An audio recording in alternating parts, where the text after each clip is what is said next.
Ahora vamos a abrir el espacio de humor que quincenalmente y con presencia alternada de Natural Curi y Marcos Morón tenemos, y porque al final ustedes van a saber quién estará en la conducción de este programa durante las próximas 3 semanas. Se va a develar una incógnita, vamos a descorrer el velo. Yo ya aposté, viste, como en Inglaterra, que apuestan quién va a ser el próximo actor de Doctor Who. ¿Podés apostar Bueno, me interesa por quién apostaste, decilo. Bueno, decilo. No puedo, pero en realidad tenía un dato interno y creo que voy a hacer un montón de plata. ¿Sí? Ah, sí, o sea que ya sabés quién es. Ya sé quién es. Hubiera sido mucho más divertido que dijeras otro nombre. Pero no. Qué centro que te levanté y lo dejaste pasar. Es que no puedo mentir. No te animaste a cabecear. No sé mentir. Qué cosa bárbara. Yo tengo la impresión de que vos y Marcos... Sí. Eduardo Frade, por las dudas, quiero aclarar. Perdón por quemar la sorpresa. Bien, sí. bien. Vos y Marcos Morón, en este caso, juegan como por puntas del humor distintas en esto de venir alternadamente aquí. Uno con la cosa, lo voy a decir usando un término que se usa mucho en Argentina, Nacan Pop. Sí. Y otro...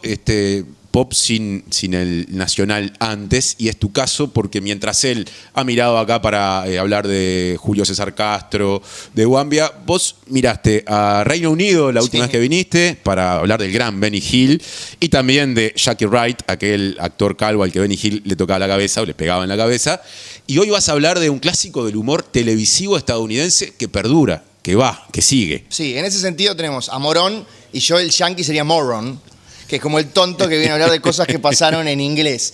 Y en este caso eso, entre el humor comprometido uruguayo y el cipallismo pop, que yo les prometo... Eso corre por tu cuenta. Por supuesto que corre por un peronista te diría cipayo. Sí, por supuesto, con mucho honor. Traigo un fenómeno televisivo que está cumpliendo 50 años, o sea que no es moco de pavo. En esto de las estadísticas, superando a Estadio 1 por 3 años. Exactamente.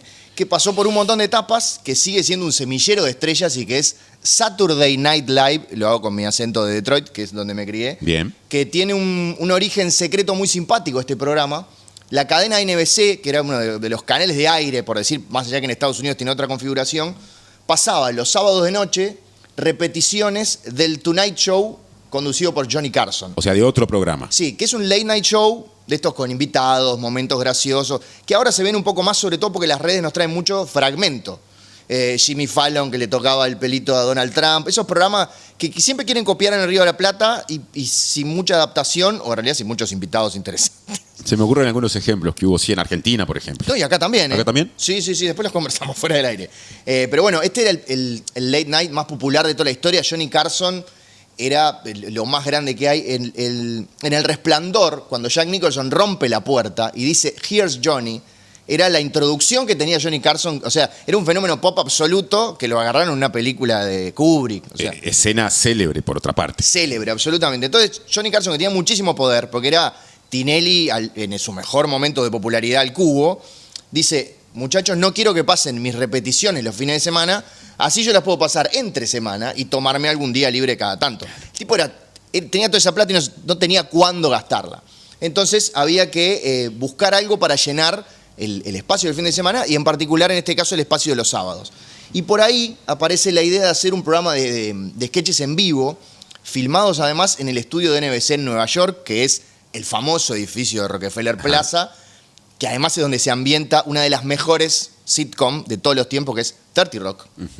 Que además, porque todo tiene que ver con todo, Tina Fey interpreta, que es la protagonista, que salió de Saturday Night Live, interpreta a una mandamás de un programa igualito o muy parecido, o sea, un show de sketches en vivo. Cualquier similitud, pura coincidencia. Exactamente, aparte lo hacen en NBC, o sea, con el permiso de todos. Y por favor, creo que en este momento no está en ninguna plataforma, pero búsquenla, porque es maravillosa. Ya me fui por la rama como 15 veces, pero bueno. Volvemos. Hay mucha gente involucrada en el nacimiento de este espacio para llenar un hueco que quedaba los sábados de noche.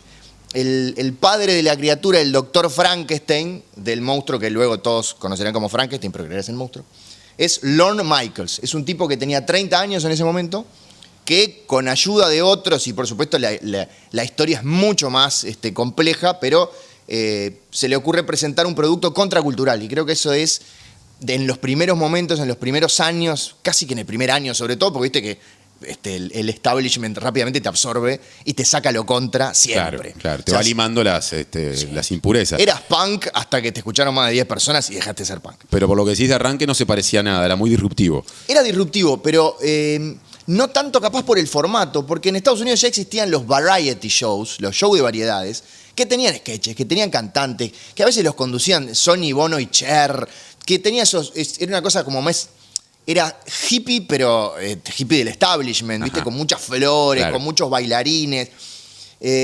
Por ejemplo, The Ed Sullivan Show, que nosotros lo conocemos básicamente por la presentación de los Beatles, la primera vez que llegan a Estados Unidos y cantan, tocaron en The Ed Sullivan Show, que era un espacio que tenía toda clase de actos de vodevil. Lo vemos, por ejemplo, muchas veces en Los Simpsons y en otras parodias que hacen, que entran todos y cantan, sí, y salen unos personajes de adentro de unas puertitas. De hecho, Nixon estuvo de invitado en un variety show, tiró una frase que quedó para la historia.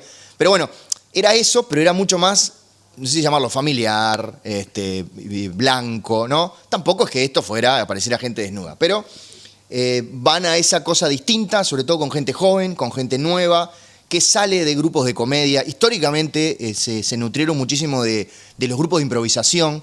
Viste que en una época la sitcom era gente que había triunfado en el stand-up que le daban su propia serie. Claro. Empezando por Seinfeld como ejemplo, ¿viste? Máximo.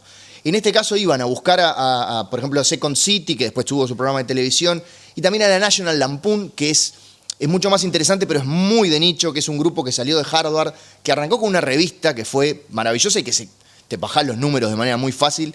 Y bueno, tuvo programas de radio, tuvo teatro en vivo, donde ahí empiezan a sacar gente, y en esa primera configuración, que eran se autollamaban despectivamente los que todavía no estaban listos para el prime time. Ajá, o sea, por eso los ponían ahí. Por eso los ponían ahí el fin de semana, tarde, ¿no? Porque aparte un programa que arrancaba a las 11 de la noche. No era una franja horaria ni un día codiciado. No, y además con la diferencia de hora, no sé, en otros rincones arrancaría más tarde o más temprano. Yo siempre me mareo con los usos horarios. Estaba, por ejemplo, Dan Aykroyd, de Los Cazafantasmas. Digo ahora rápido los links para que lo reconozcan. John Belushi, que era justamente su compañero de Dan Aykroyd en los Blues Brothers, que además es un actor muerto muy joven, que estuvo en Animal House, que eran esos tipos que se caía, que se rompía todo por el humor, lo que después haría Chris Farley, que también se murió muy joven y también pasó por ese programa. Y sobre todo Chevy Chase. Chevy Chase es la estrella de la primera temporada, donde todos se vuelven realmente famosos, que aparentemente ya desde el día 1 era infumable. Ajá. Después tuvo problemas con todo el mundo, incluso en la serie Community, que es otra que recomiendo muchísimo. El personaje de Chevy Chase lo terminan matando porque se pelea con todos adentro de la serie. Pero bueno, tuvo una meteórica carrera al toque que salió de Saturday Night Live. Le ofrecieron ser una especie de Johnny Carson, pero como los meteoros, rápidamente se desintegró. Duró poco. Duró muy poquito. Después tuvo algunas películas en cine, pero yo creo que él pensaba que iba a ser el nuevo, o Tom Cruise antes de Tom Cruise, y no lo fue. Pero por ahí, por Saturday Night Live, terminaron pasando figuras, y lo digo rápidamente porque son un montón: Eddie Murphy, Tina Fey, la nombrábamos recién, Will Ferrell, Adam Sandler, Bill Murray, Mike Myers, Chris Rock, Amy Poehler, Jimmy Fallon, que también lo nombraba, Julia Louis-Dreyfus, de Seinfeld, Robert Downey Jr. estuvo por ahí, Norm Macdonald, que es un preferido de la casa, etcétera, y mil etcétera. Pero Acá siempre traje con esa cosa como de semillero, o ya cuando el programa empezó a cotizarse, empezó a ser un lugar al que todos querían ir, digamos. Es muy interesante porque de hecho hay una segunda etapa que es, de hecho, Lorne Michaels se va por unos años porque dice ya creció, ya está, y después vuelve y está hasta nuestro día con 80 años, que quiso ser, bueno, como ese semillero había sido tan fuerte y se iban todos, trajeron gente un poco más conocida. Pero por lo general siempre fue más semillero. Ajá. Desde, no quiero mentir, pero desde, no sé, del 85 es semillero. Alguien me va a corregir, no, desde el 87, no me importa. Hace mucho. No hay tiempo para leer mensajes porque me estoy pasando de hora. Así que no nos vamos a enterar. Pero sí, y fue una montaña rusa, tanto si lo vemos macro, con sus idas y vueltas, con sus mejores temporadas, peores temporadas. Y como siempre, la mejor temporada es la que viste cuando tenías 15 años, como dice todo el mundo, ¿no? La añoranza y la idealización. Exacto. Pero también dentro de cada episodio hay 988 episodios. Uf.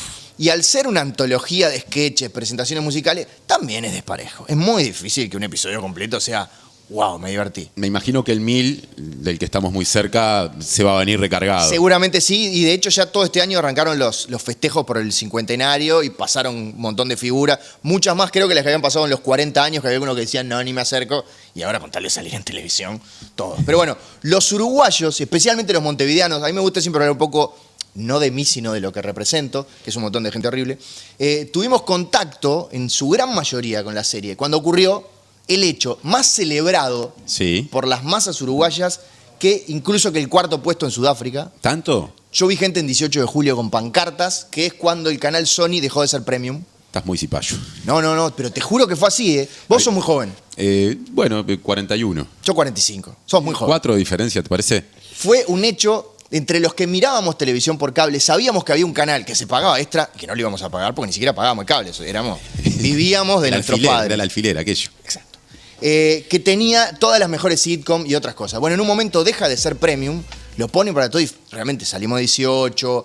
La Noche de las Luces en realidad no tuvo nada en comparación con cuando salimos a festejar por el canal Sony. Mirá vos, lo que y ahí fue nos eso. enteramos de cómo era, los sábados veíamos una edición que en realidad era una edición compacta, porque de 1 hora y media se pasaba a 1 hora, o sea que nunca vimos todos los sketches y no sabemos si eran que dejaban los mejores, los que tenían los famosos, nunca lo sabremos. Y de lunes a viernes a la medianoche, lo mejor de muchísimos años de historia. Comenzó de forma distinta, por ejemplo, históricamente ahora tenés un host, un anfitrión, que es un tipo famoso, un actor, un deportista que no le da para actuar, algún político pasó por ahí. Va cambiando, digamos. Siempre cambia el presentador, que arranca con un monólogo.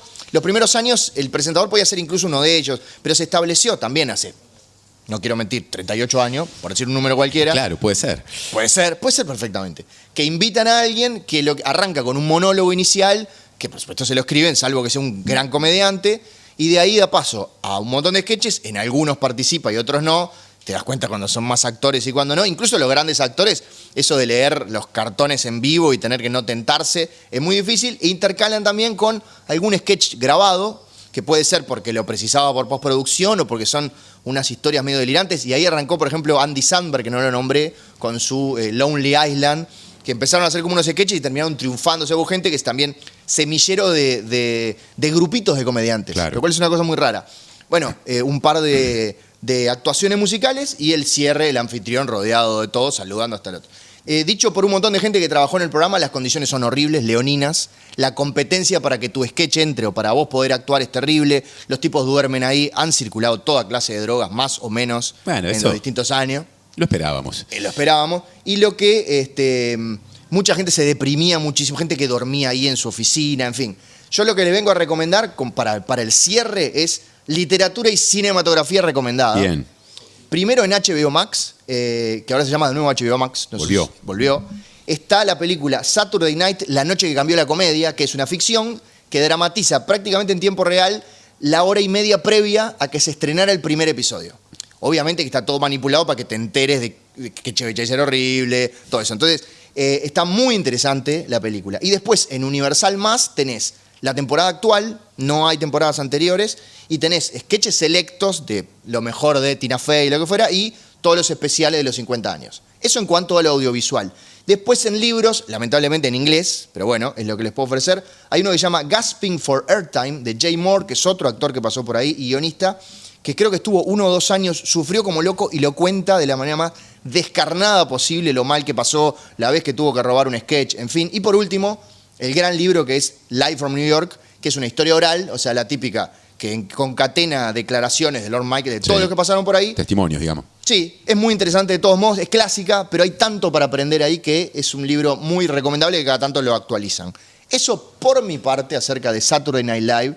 Después volverá, no sé, Morón con Quilapayún, quién sabe con qué cosa. No en este caso, pero seguramente con alguna expresión criolla, enraizada en este territorio. Por supuesto, a él se le van a terminar mucho más rápido, eso es lo mejor. Y yo después traigo, no sé, Nueva Zelanda, un grupo de Está comediantes. surgiendo una competencia, veremos quién sonríe último. Y contamos las vistas, además. Además, me imagino, como debe ser. Supuesto. Ahora que hablas de vistas, para la gente que por ahí no está familiarizada, y con esto cerramos simplemente, me pregunto si en el mundo YouTube se puede acceder a recortes de ese archivo de Saturday Night Live. La propia Saturday Night Live sube, los subtítulos serán en inglés, los mejores sketches y va actualizando siempre los últimos monólogos. Hay muchísimo material ahí. La traba a veces es el idioma, pero hay mucha gente también que lo subtitula y lo sube por su lado. Busquen, camine señora, camine, como decía Alita de Lázari. Como decía exactamente en un tiempo luminoso de la Argentina. Muchas gracias, Nacho. Gracias a ustedes. Te esperamos, si no me equivoco, dentro de un mes. Que pases muy bien en Maui. Muchas gracias.